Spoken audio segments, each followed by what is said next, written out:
Hello friends, Radhe Radhe. कैसे हैं आप सब। आज हम मानेंगे कि जो पितृपक्ष है वो 16 दिन क्यों होता है, मतलब क्या कथा है, क्या कहानी है, वही जानेंगे। आखिरकार श्राद्ध जो है 16 दिन ही क्यों मनाए जाते हैं। शास्त्रोच्चार्य के अनुसार मृत्यु होने के बाद हर इंसान इन 16 तिथियों में से किसी एक पर ही अपना अस्तित्व खोता है और इन दिनों में पितृ जो हैं पृथ्वी पर आते हैं। तो अब यही जानेंगे कि 16 दिन के रहस्य के पीछे की कहानी के बारे में, क्यों आते हैं, क्या है, क्या कथा है। 16 दिन तक चलना महाभारत के योद्धा कर्ण से जुड़ी पुरानी कथा पर आधारित है। उनके अनुसार महाभारत युद्ध के बाद जब कर्ण स्वर्ग पहुंचे तो उन्हें भोजन की जगह सोना और रत्न मिले। उन्होंने देवताओं से इसका कारण पूछा तो देवताओं ने कहा कि जीवन भर उन्होंने गरीबों और ब्राह्मणों को धन और वस्त्र का दान तो खूब किया, लेकिन कभी भी अपने पितरों को अन्न और जल अर्पित नहीं किया। यही कारण था कि उन्हें स्वर्ग में भोजन का अधिकार नहीं मिला।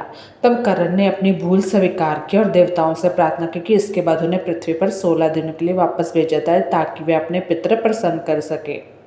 महाभारत में कर्ण को एक महान योद्धा ही नहीं माना जाता बल्कि एक दानवीर योद्धा के तौर पर आज भी याद रखा जाता है। महाभारत की कथा के अनुसार कर्ण इतने दानवीर थे कि सब कुछ जानते हुए उन्होंने अपने कवच कुंडल इंद्रदेव को दान में दे दिए। कर्ण को पता था कि कवच कुंडल देने के बाद कुरुक्षेत्र की रणभूमि पर उनकी भेंट मृत्यु से होगी, लेकिन फिर भी कर्ण अपने दानी स्वभाव से पीछे नहीं हटे। महाभारत में कर्ण और पितृपक्ष में जुड़ी एक और कहानी मिलती है। इस कहानी के अनुसार जब कर्ण मृत्यु के बाद स्वर्ग लोग पहुंचे तो उन्हें खाने के लिए कुछ नहीं मिला। ऐसे में कर्ण हैरत में पड़कर सोचने लगे कि धरती लोक पर जीवन के दौरान उन्होंने साधु संतों गरीबों को दान में सोना दान दिया, तो फिर उन्हें दान का पुण्य क्यों नहीं मिलता, उन्हें अन्न की जगह सोना ही क्यों मिल रहा है। तो कर्ण के प्रश्नों का उत्तर देवराज इंद्र ने दिया था। जानते हैं पितृपक्ष में महाभारत की ये अद्भुत कथा। कर्ण के बारे में जब भी बात की जाती है तो उन्हें दुर्योधन की तरफ से लड़ने वाले योद्धा के तौर पर ही याद किया जाता है, लेकिन युद्ध के पक्ष से परे अगर कर्ण के व्यक्तित्व की बात करें तो कर्ण न केवल एक बलशाली योद्धा बल्कि दयालु और दानवीर भी थे। कर्ण का जन्म कुंडल और कवच के साथ हुआ था जिनसे कर्ण को सुरक्षा मिलती थी। महाभारत के युद्ध में श्री कृष्ण जानते थे कि कर्ण को कवच कुंडल के साथ पराजित नहीं किया जा सकता, इसलिए उन्होंने अर्जुन को यह बात बताई। अर्जुन को इंद्रदेव का पुत्र माना जाता है क्योंकि पांडवों की माता कुंती ने इंद्रदेव से आवाहन करके अर्जुन को प्राप्त किया था।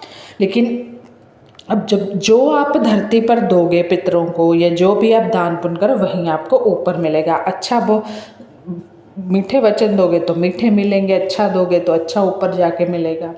जब अर्जुन ने कुंडल और कवच वाली बात इंद्रदेव को बताई तो उन्होंने अपने पुत्र की रक्षा के लिए इंद्रदेव एक साधु का वेश धारण किया और नदी में स्नान कर रहे कर्ण के पास पहुंचे। कर्ण जैसे ही स्नान करके नदी से बाहर आए तो साधु का वेश बनाए इंद्र ने उनसे दान मांगा।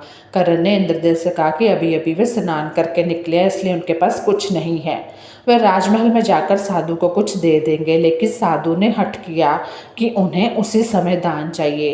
कर्ण ने जब कहा कि वह इस समय दान नहीं दे सकते तो साधु का वेश बनाया इंद्रदेव ने कहा कि उन्हें कर्ण के कवच और कुंडल चाहिए। यह सुनकर कर्ण ने अपनी दानवीरता का परिचय दिया और इंद्रदेव को कवच कुंडल दे दिए। कुरुक्षेत्र की रणभूमि पर कर्ण को छल से मारा गया था। असल में कर्ण को मिले कई शाप भी उनकी मृत्यु का कारण बने और अर्जुन ने छल से कर्ण पर उस समय वार किया जब कर्ण के रथ का पहिया जमीन में धंस गया था। युद्ध के नियमों के अनुसार किसी भी निहत्थे योद्धा पर वार नहीं किया जा सकता था, लेकिन कर्ण को मारने के लिए छल करना पड़ा क्योंकि कर्ण अन्याय के साथ खड़े थे। महाभारत की कहानी के अनुसार कर्ण के पुण्य कर्मों के कारण उन्हें मृत्यु के बाद स्वर्ग मिला, लेकिन स्वर्ग में पहुंचकर भी कर्ण को भूखा रहना पड़ा। और वो क्यों रहना पड़ा वही जानेंगे। स्वर्गलोक में पहुंचने के बाद दानवीर कर्ण को हर तरफ सोना ही सोना नजर आया। इंद्रदेव ने कर्ण को सोना भेंट किया और अन्न की थालियों में भी सोना। यह देखकर कर्ण बहुत हैरान हुए। कर्ण ने इंद्रदेव से प्रश्न किया कि उन्होंने तो अपने जीवन में इंद्रदेव को अपने सोने के कवच कुंडल तक दे दिए थे, तो फिर उन्हें अन्न की जगह सोना क्यों मिल रहा है, आखिर उनसे क्या अपराध हुआ है। कर्ण का प्रश्न सुनकर देवराज इंद्र ने मुस्कुराते हुए कहा, हे महान दानवीर कर्ण, तुम बहुत दानी हो, लेकिन केवल सोने का दान करना ही मुक्ति और स्वर्ग में सुख शांति के द्वार नहीं खोलता, बल्कि पितरों की कृपा पाकर ही स्वर्ग का आनंद लिया जा सकता है। तुमने अपने जीवन में कभी भी पितरों का तर्पण ही नहीं किया है। देवराज इंद्र का उत्तर सुनकर कर्ण ने हाथ जोड़कर कहा कि उन्हें नहीं पता था कि उनके पूर्वज कौन हैं और वे किस कुल से संबंध रखते थे। इस कारण से वह कभी भी अपने वास्तविक पितरों के नाम पर कुछ दान नहीं कर पाया। मृत्यु होने से कुछ समय पूर्व ही उन्हें यह रहस्य पता चला था कि वह भी वास्तव में कुंती पुत्र है। तो कर्ण की व्यथा सुनकर देवराज इंद्र ने कर्ण को 16 दिन के लिए फिर से पृथ्वी पर भेजा। तो पृथ्वी पर वापस आकर कर्ण ने अपनी गलती सुधारते हुए 16 दिन तक पितरों का तर्पण और श्राद्ध किया था और कर्ण ने पितरों के नाम पर अन्नदान भी किया। तो पौराणिक कहानी के अनुसार इन्हीं 16 दिन को पितृपक्ष नाम से जाना गया है, क्योंकि इन 16 दिनों में जो हमारे बड़े बुजुर्ग या पूर्वज धरती पर आते हैं तो उनका सम्मान करें। कैसी लगी वीडियो ज़रूर